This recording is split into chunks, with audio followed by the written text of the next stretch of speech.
प्राचीन चीन में 3 बुजुर्ग साधु रहते थे। उनके नाम किसी को याद नहीं है क्योंकि उन्होंने कभी अपने नाम किसी को नहीं बताए। चीन में उन्हें बस 3 हंसते हुए साधु के नाम से जाना जाता है।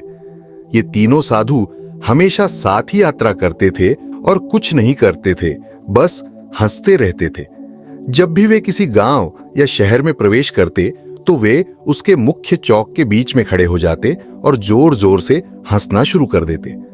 धीरे धीरे वहां के लोग जो वहां रहते थे या गुजर रहे थे, उनकी हंसी को देखकर खुद भी हंसने लगते, जब तक कि वहां एक छोटी हंसने वाली भीड़ नहीं बन जाती। अंत में उनकी हंसी पूरे गांव या शहर में फैल जाती।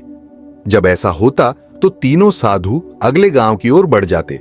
उनकी हंसी ही उनकी प्रार्थना थी और उनका एकमात्र संदेश था। वे किसी से कभी बात नहीं करते थे, वे बस ऐसी स्थिति उत्पन्न करते थे। चीन भर में लोग उन्हें प्यार और सम्मान करते थे। लोगों ने पहले या बाद में कभी ऐसे आध्यात्मिक शिक्षकों को नहीं देखा था।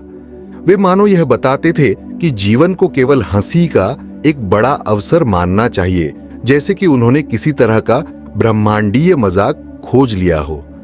इस तरह वे कई वर्षों तक यात्रा करते रहे और हंसी और खुशी फैलाते रहे, जब तक कि एक दिन उत्तरी प्रांत के एक गांव में उनमें से एक की मृत्यु हो गई। लोग चौंक गए और दूर दूर से दौड़ते हुए आए। खेतों को उस दिन के लिए बिना देखे ही छोड़ दिया, केवल यह देखने के लिए कि बाकी 2 साधु इस दुखद घटना पर कैसी प्रतिक्रिया देंगे। लोगों को उम्मीद थी कि वे दुख प्रकट करेंगे या शायद रोएंगे, और पूरे गांव के लोग उस स्थान पर आ गए जहां 3 साधु थे, 2 जीवित और एक मृत। लेकिन बाकी 2 साधु और भी जोर से हंस रहे थे। वे हंसते ही जा रहे थे और रुकने का नाम नहीं ले रहे थे। कुछ लोग जो इस दृश्य को देखकर विश्वास नहीं कर पा रहे थे, उनसे यह पूछने के लिए आगे बढ़े कि वे अपने मृत साथी का शोक क्यों नहीं मना रहे हैं। उस समय साधुओं ने पहली बार कुछ कहा। उन्होंने कहा, क्योंकि कल जब हम आपके गांव की ओर आ रहे थे तो उसने यह शर्त लगाई थी कि हम में से कौन पहले मरकर बाकी दोनों को हरा देगा, और अब वह जीत गया, वह पुराना शरारती। उसने तो अपनी वसीयत भी तैयार कर रखी थी। परंपरा के अनुसार मृत शरीर को जलाने से पहले उसे धोया जाता है और उसके कपड़े बदले जाते हैं।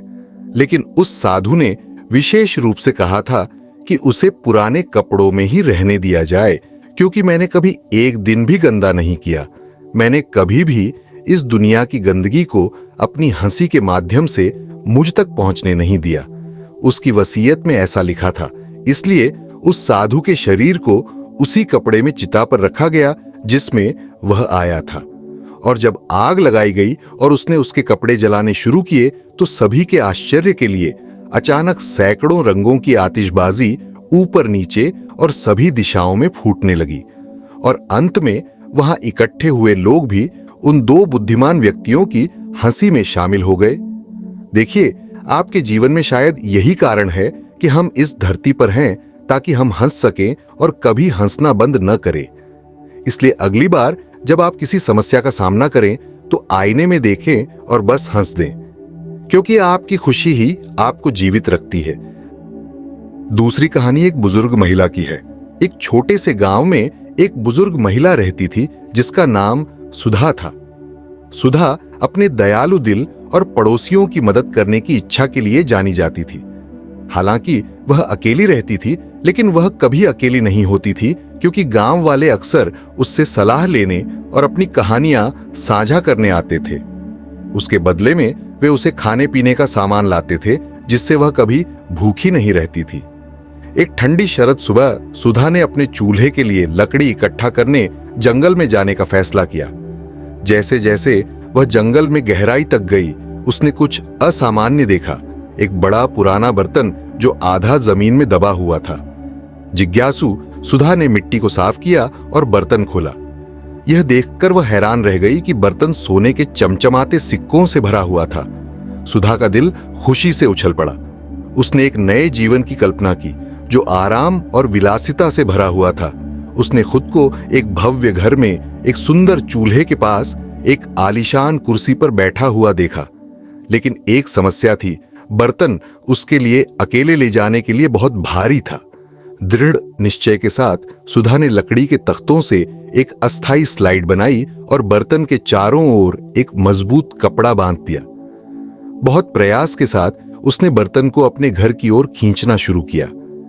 जैसे जैसे वह भारी बर्तन को खींच रही थी, उसने देखा कि अंदर के सोने के सिक्के रंग बदलने लगे थे। जब उसने सांस लेने के लिए थोड़ी देर रुकी और अंदर देखा तो सोना चांदी में बदल चुका था। सुधा को थोड़ी निराशा हुई, लेकिन उसने खुद को याद दिलाया कि चांदी भी मूल्यवान होती है। उसने अपनी यात्रा जारी रखी, खुद को समझाते हुए कि वह अभी भी एक अच्छा घर खरीद सकती है और अपनी शामें चूल्हे के पास बिता सकती है। हालांकि जैसे जैसे वह बर्तन को और खींचती गई, चांदी फिर से बदलने लगी। इस बार यह लोहे में बदल गया। सुधा रुक गई और बर्तन को देखकर गहरे निराशा में डूब गई। उसके सभी सपने विलासिता के जीवन के गायब होते दिखे। लेकिन फिर उसने एक गहरी सांस ली और मुस्कुराई। उसे एहसास हुआ कि वह बर्तन मिलने से पहले भी खुश थी, एक साधारण जीवन जीते हुए अपने पड़ोसियों के प्यार और समर्थन के साथ। जब उसने आराम करने के लिए बैठी, सुधा ने फैसला किया कि वह जो खो चुकी थी, उसकी तुलना में जो उसके पास था, उसके लिए आभारी रहेगी। उसने अपने छोटे से घर, पड़ोसियों द्वारा लाए गए गर्म खाने और दूसरों की मदद करने में मिलने वाली खुशी के बारे में सोचा। वह जानती थी कि सच्ची खुशी धन से नहीं आती, बल्कि आसपास के लोगों के साथ साझा किए गए प्यार और दयालुता से आती है। सुधा ने बर्तन को जंगल में ही छोड़ दिया और अपने जीवन से संतुष्ट होकर घर लौट आई। उस शाम जब वह अपने पुराने लेकिन आरामदायक कुर्सी पर चूल्हे के पास बैठी, तो उसने अपने दिल में एक गर्माहट महसूस की जो किसी भी सोने से कभी नहीं मिल सकती थी। सुधा ने अपना जीवन हमेशा की तरह जीना जारी रखा, अपने पड़ोसियों की मदद करना और उनके प्यार को बदले में प्राप्त करना। और इस तरह सुधा ने साबित कर दिया कि सच्ची खुशी भीतर से आती है और वह हर परिस्थिति में खुश रहना सीख गई थी, जो उसे किसी भी सोने के बर्तन से ज्यादा अमीर बना दिया था। महात्मा बुद्ध कहते हैं कि मानव शरीर ही अच्छे स्वास्थ्य का रहस्य है। इसलिए न अतीत का शोक करें, न भविष्य की चिंता करें।